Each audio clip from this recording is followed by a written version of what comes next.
What are you, and this is Matt Brunig and Nando Villa, in case, you know Nando from another show, but this is Matt Brunig, yeah. And you guys are both good. I like having numbersy nerds. And what are some of the numbers that you looked at, Malika? Because I saw you tweeting some of your takeaways and analysis. Well, I think the obvious ones are how Joe Biden is getting to the electoral votes he needs to 270. And it's coming down to nail biters in Michigan and Wisconsin, which he won today. But I think more than the numbers is the fact that this shows primarily a rejection of the centrist arguments that he has tried to kind of tag onto, thinking that he'd be able to win over a huge influx of voters just by talking about attracting Lincoln Republicans and anti-Trumpism, when people are looking for more than that. It should be an embarrassment to that entire third way Democratic apparatus that it even has gotten this far, that it has to come down to, a few thousand voters in Detroit and Flint and Milwaukee, where people are already disproportionately affected by a lot of economic anxiety. So we should not pin our entire democracy on people who are already struggling. Yeah, and you're in Wisconsin now, right? I am. I'm in Milwaukee. I'm shadowing some election volunteers, some campaign organizers yesterday, some of whom have been up. They were up since 4:00 in the morning on election day. They stayed until polls closed. So you have a lot of Black working class organizers who are working their butts off just to have Joe Biden tell them, I'm sorry, I might veto Medicare for all, even though this is a state where Black people are dying at about 8 to 10 times the rate of white people with COVID, which is the worst disparity in the United States. Yeah. And they get it. They get it because they talked about at the DNC, they kept talking about structural racism. And yet, what are they doing about it? I mean, it's almost worse than Trump, who doesn't pretend to even know what that means. Like, you get that, and you're nuanced, and you have this intersectional take, and your response, again, is to reject policy that could actually address that. Right. Yeah. And so I think it's important to, point out, on the one hand, you have a rise in Black voter turnout. What I've read is that also Muslim turnout helped out swing the state of Michigan to Joe Biden. The problem is that white voter turnout also increased, or I should say Republican turnout also increased. So there's been a big wave of turnout because, the opposition anticipates that Democrats are going to be voting back and fighting back at the polls. So the share of Black voter turnout actually declined from 2016, or the share of the electorate has dropped since 2016. Yeah. Yeah. I saw this. There was this viral tweet that went around that was, and I don't know if the results held up. I suspect they didn't, but that Flint, the district where Flint is, was red for a while, and someone screenshotted it and was like, if you guys want clean water ever again, or something really, disgusting like that. And I'm like, dude, Flint happened during Obama, and the Republican governor that did Flint, Rick Snyder endorsed Biden, and Biden accepted his endorsement wholeheartedly. So and touted it. It touted it. It's one thing for that total ghoul to endorse Biden, but it's another thing to put out a press release on it. And Bree, who was on the marathon last night, and she tweeted a response to it. I think her response was what did Obama do for Flint? And I didn't know this until I saw Michael Moore's Fahrenheit 11/9, that Obama, I don't know if I blocked it out or never saw it, but that Obama went to Flint, Michigan, and drank from the water, fake drank from it. And that was I couldn't believe that. That was dark on a level that kind of reminds me of how Biden and Simone Sanders were lying about how Simone Sanders said that the CDC had said it was safe for folks to vote. Those moments, I feel like I'm a cynic about the Dems, but every now and then I'm really? like drinking, pretending to drink the water in Flint. Yeah. Well, Hickenlooper drank fracking. Like, I mean, it's all very grim. Yeah, that's really grim. Yeah. I mean, he's so, I guess that's like weird, or not as weird to me as, I mean, even though the Obama thing, how much more does he have to do? He comes out to take away the DNC chairmanship from Keith Ellison. He comes out to like tell the NBA, is that the right one? Yeah, that's right? the right NBA, one. The NBA not to strike, and then to get the moderates to drop out. And one of his later things in his career was the Flint, Michigan charade. So yeah, I mean, it should be clear to us that Joe Biden is winning and potentially will win in spite of himself, not because of anything he actually did. Right. He actually talked to voters out here. The common kind of motivation is that they just wanted to get Trump out. This is not a pro-Biden vote. This is an anti-Trump vote. Right. So they've had to kind of drag their feet. But Joe Biden has to thank his lucky stars that we are in a pandemic, that this is an unprecedented time, and that you had so many voters of color who are like, as much as I do not care for any of Joe Biden's policies, whatever they are, there's such a strong anti-Trump sentiment that people are doing it anyway. Right. Yeah. What do you guys think? With no coronavirus, Trump wins in a landslide, right? Oh, yeah. I think so.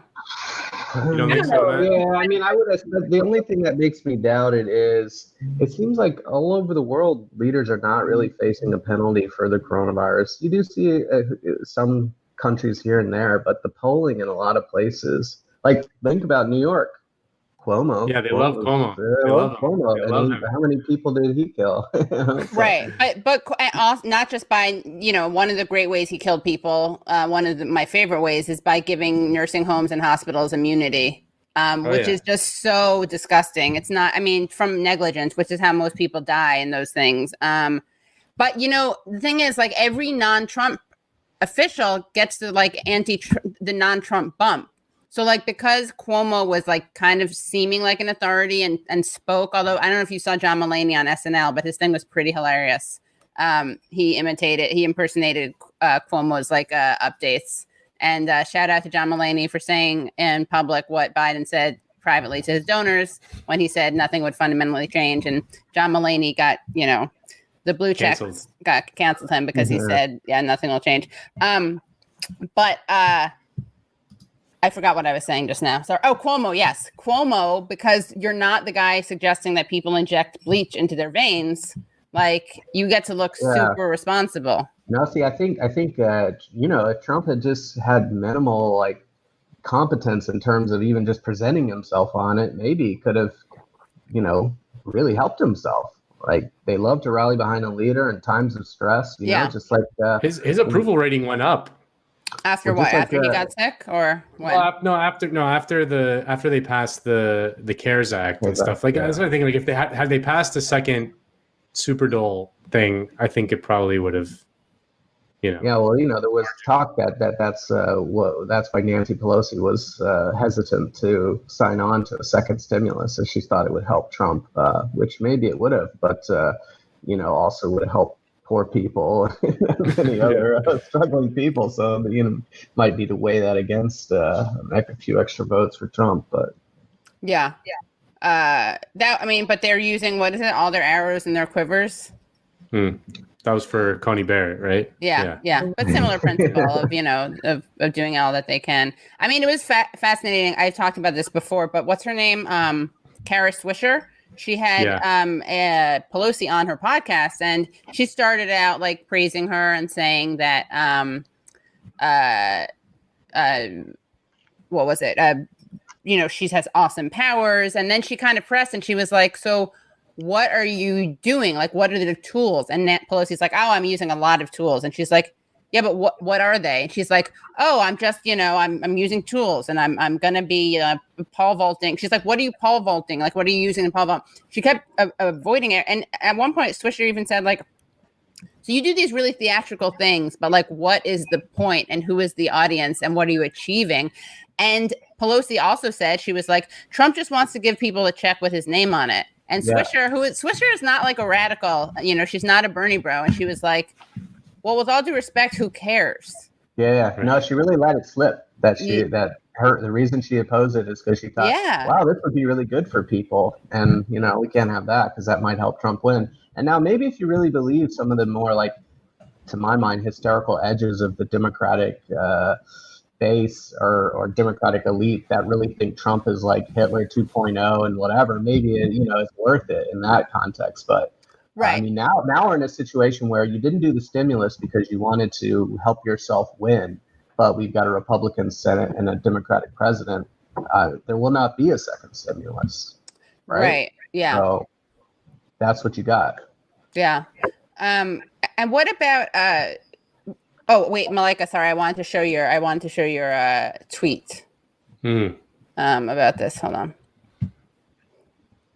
And yeah, and Malika, shout out to you. You really, like, something that I think got you a lot of attention, deservedly, was your piece, "The Color of Economic Anxiety."